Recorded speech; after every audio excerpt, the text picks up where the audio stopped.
గుంటూరు జిల్లా మోతిలాల్ నగర్లో ఉద్రిక్తత నెలకొంది. రైల్వే స్థలాల్లోని ఇళ్లను రైల్వే అధికారులు కూల్చివేస్తున్నారు. అయితే ఇళ్ల తొలగింపును సిపిఐ శ్రేణులు అడ్డుకున్నారు. దీంతో పోలీసులు, రైల్వే అధికారులు, సిపిఐ శ్రేణుల మధ్య వాగ్వాదం చోటు చేసుకుంది. ఈ క్రమంలో సిపిఐ శ్రేణులను పోలీసులు అరెస్ట్ చేశారు. అలాగే మోతిలాల్ నగర్లో భారీగా పోలీసులు మోహరించారు.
గుంటూరు జిల్లా మోతిలాల్ నగర్లో ఉద్రిక్తత నెలకొంది. రైల్వే స్థలాల్లోని ఇళ్లను రైల్వే అధికారులు కూల్చివేస్తున్నారు. అయితే ఇళ్ల తొలగింపును సిపిఐ శ్రేణులు అడ్డుకున్నారు. దీంతో పోలీసులు, రైల్వే అధికారులు, సిపిఐ శ్రేణుల మధ్య వాగ్వాదం చోటు చేసుకుంది. ఈ క్రమంలో సిపిఐ శ్రేణుల్ని పోలీసులు అరెస్ట్ చేశారు. అలాగే మోతిలాల్ నగర్లో భారీగా పోలీసులు మోహరించారు.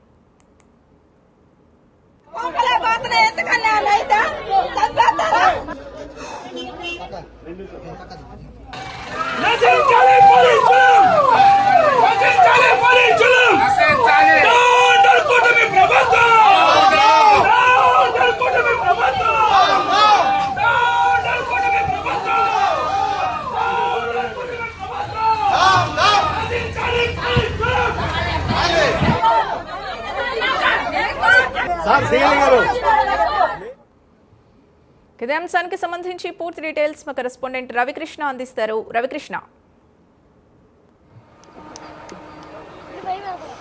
సింధు, నేనైతే ఎక్కడైతే మోతిలాల్ నగర్కి సంబంధించి ఈ గృహాలను అయితే డెమాలిష్ చేశాడో అక్కడైతే ఉన్నాను. ప్రజెంట్ సిచ్యువేషన్ అయితే చూసుకోవచ్చు. ఇప్పటికే ఈ ప్రాంతంలో ఉన్నటువంటి ఇళ్ళు ఏవైతే ఉన్నాయో ఆ ఇళ్ళన్నింటినీ కూడా కూలగొట్టడం అనేది జరిగింది.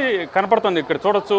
అక్కడ ఏ విధంగా జేసీబీలతో అక్కడ ఉన్నటువంటి ఇళ్ళని ఏ విధంగా ఇప్పటివరకు కూడా కూలగొట్టారు, ధ్వంసం చేశారు అనేది మనకి విజువల్స్లో మన కెమెరామ్యాన్ లక్ష్మణ్ చూపిస్తూ ఉన్నాడు. యాక్చువల్గా ఇది వచ్చేసి ఈ ప్లేస్ అంతా వచ్చేసి రైల్వేస్కి సంబంధించినటువంటి ప్లేసు.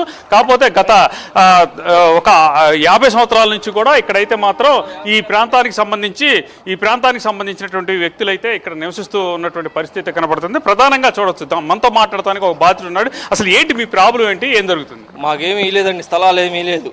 స్థలాలు ఇవ్వకుండా అకస్మాత్తుగా వచ్చేసి కొట్టేస్తున్నారు. అప్పుడు నజీర్ గారే మనకు అడ్డం ఉండి ఆపిచ్చింది, ఇప్పుడు ఆయనే కొట్టించేస్తున్నాడు సార్.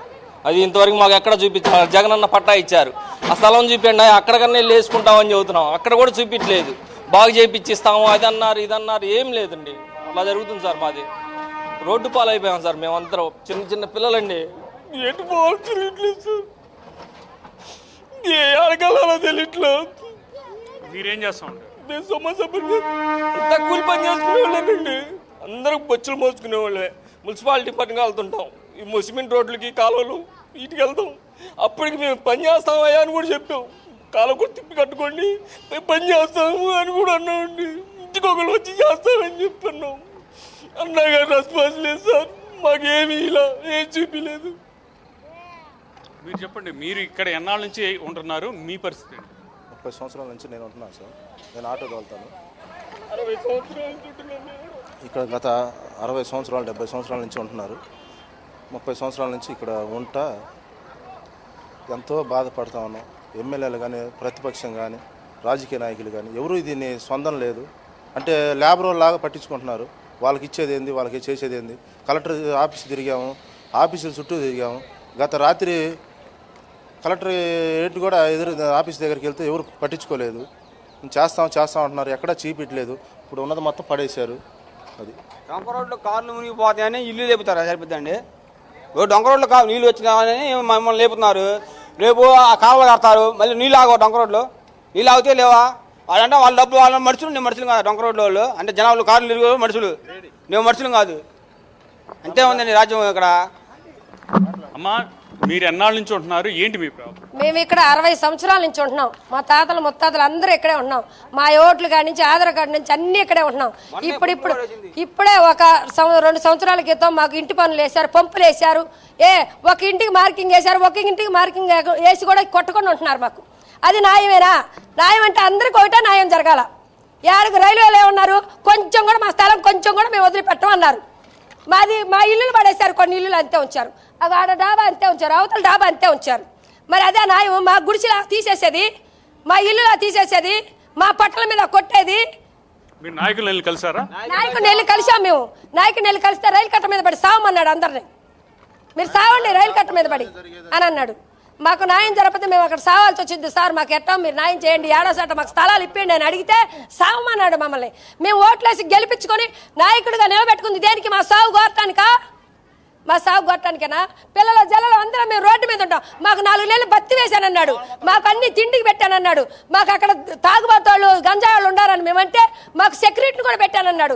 మీరు ఆడవాళ్ళు రేపు చేస్తారామన్నా సెక్యూరిటీని పెడతామన్నాడు. ఎవరు పెట్టారు? మేము సావని ఏడే ఉండే, మేము ఎవరూ బాగాలేదు. మాకు ఇచ్చారు, ఇల్లులు ఇచ్చారు, మీరు పోయారు, వీళ్ళు వత్తోళ్ళు, వీళ్ళు బయట వాళ్ళు అని అన్నారు. మేము బయట వాళ్ళం అయితే మా ఆధార్ కార్డులు ఏడే ఉండే, మా ఓటు కార్డులు ఏడే ఉండే. మేము నెల కరెంటు బిల్లు కడుతున్నాం, ఇంటి పన్ను కడుతున్నాం, అన్నీ కడుతున్నాం. మేము మా మీద ఇట్లా చేసేది, మమ్మల్ని ఇట్లా చేసేది. మేము మాకు కావాలి, నాయకుడు కావాలని గెలిపించుకొని ఓట్లేసి ఉన్నందుకు మాకు ఈ పని చేసేదైనా. మేము ఈ మొత్తం రోడ్ల మీద పడుతున్నాం కూడా మమ్మల్ని ఆలకించేవాళ్ళు లేరు. పొద్దున్నే ఎన్నింటికి వచ్చారు, ఎప్పుడు పడకూడదు? పొద్దున్న 6ంటికి వచ్చేసారు సార్, 6ంటికి వచ్చేసారు.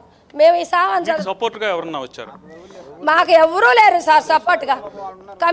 ఎర్ర జెండా పార్టీ వాళ్ళు వస్తే వాళ్ళు కూడా తీసుకెళ్లారు, వాళ్ళు కూడా పట్టుకొని తీసుకొని వెళ్ళిపోయారు. ఇక్కడ న్యాయం, అసలు న్యాయం జరగట్లేదు సార్, అంతా అన్యాయం జరుగుతుంది. నోరు మూసుకొని ఉండాల్సి వస్తుంది, కళ్ళు మూసుకొని ఉండాలి, చెవులు మూసుకొని ఉండాలి. న్యాయం అసలు జరగట్లేదు. ఇక్కడ అన్యాయం మాత్రం ఫాస్ట్గా నడుస్తుంది. అన్యాయం నడుస్తుంది. ఇక్కడ డబ్బులు ఇచ్చి జనాన్ని కట్టి పెడుతున్నారు, డబ్బు ఇచ్చి జనాన్ని కట్టి పెడుతున్నారు. ఇక్కడ అన్యాయం జరుగుతుంది, న్యాయం మాత్రం జరగట్లేదు. అది అంటే యాక్చువల్గా ఇక్కడైతే మాత్రం ఇక్కడ ఉన్నటువంటి బాధితులు ఎవరైతే ఉన్నారో ఆ బాధితులు అయితే మాత్రం తీవ్ర ఆవేదన వ్యక్తం చేస్తూ ఉన్నారు. గత 50 సంవత్సరాల నుంచి 60 సంవత్సరాల నుంచి కూడా మేమైతే మాత్రం ఇక్కడ ప్రధానంగా కూడా ఉంటూ ఉన్నాం. మాకు సంబంధించి యాక్చువల్గా చెప్పాలంటే మాత్రం మా తరతరాల నుంచి, తాతల తరాల నుంచి కూడా ఇక్కడే ఉంటున్నటువంటి పరిస్థితి అయితే ఉంది. కానీ ఇక్కడికి మాకు ఎటువంటి ముందస్తుగా కూడా సమాచారం ఇవ్వకుండా ఒకేసారి ఈరోజు ఉదయం అయితే 6 గంటలకు వచ్చేసారు. 6 గంటలకు వచ్చేసి ఒక్కసారిగా కూడా అమాంతంగా కూడా కూల్చివేయడంతో తాము పరిస్థితి అగమ్యగోచరంగా తయారైందని చెప్తున్నారు. చిన్నపిల్లలతోనూ అదేవిధంగా కూడా మహిళలు అయితే మేము తీవ్ర ఇబ్బందులు పడుతున్నప్పుడు మా పరిస్థితి ఏంటి అని వాళ్ళైతే తీవ్ర ఆవేదన వ్యక్తం చేస్తున్న పరిస్థితి అయితే ప్రస్తుతం కనపడుతూ ఉంది. ఎక్కడికక్కడ అంటే మొత్తంగా కూడా ఇక్కడ యాక్చువల్గా కూడా 3 వంతులకి సంబంధించి ఇక్కడ ఈ ఏదైతే మోతీలాల్ నగర్ ఉందో మోతీలాల్ నగర్కి సంబంధించి ఈ 3 వంతులకి నుంచి వచ్చేటువంటి వాటర్ అయితే ఇటుకుండా వెళ్ళాలి. ఇది యాక్చువల్గా కూడా డ్రైనేజీకి సంబంధించినటువంటి విషయం కాబట్టి కొంచెం వర్షం వచ్చినా కూడా అక్కడ మునుగుతుంది అని చెప్తూ ఉన్నారు. ఆ మునుగుడు పోవాలంటే, ఆ ముంపుకు గురి కాకుండా పోవాలంటే మాత్రం ఖచ్చితంగా కూడా ఇక్కడ డ్రైనేజీని పెంపొందించాలి. డ్రైనేజీ కోసమని మోతీలాల్ నగర్కి సంబంధించినటువంటి ఇళ్లని అయితే మాత్రం తొలగించారు. దీంతో మాత్రం ఇక్కడ ఉన్నటువంటి ఎవరైతే ఈ బాధితులు ఉన్నారో ఆవేదన వ్యక్తం చేస్తున్నారో మాకు ఎటువంటి ప్రత్యామ్నాయ మార్గం చూపించలేదు, ప్రత్యామ్నాయ మార్గం చూపించకుండా కూడా మమ్మల్ని వీధి పాలు చేశారు. ఉన్నట్టుండిగా కూడా ఒక్కసారిగా కూడా పోలీసులు కూడా ఇక్కడికి వచ్చి మమ్మల్ని అయితే మాత్రం ఇబ్బందికరమైనటువంటి పరిస్థితుల్లో ఇంట్లో నుంచి బయటికి పంపించేసి ఇల్లు కూలగొట్టారని చెప్తూ ఆవేదన వ్యక్తం చేస్తున్న పరిస్థితులు అయితే ప్రస్తుతం ఇక్కడ కనపడుతుంది. Right, thank you Ravikrishna.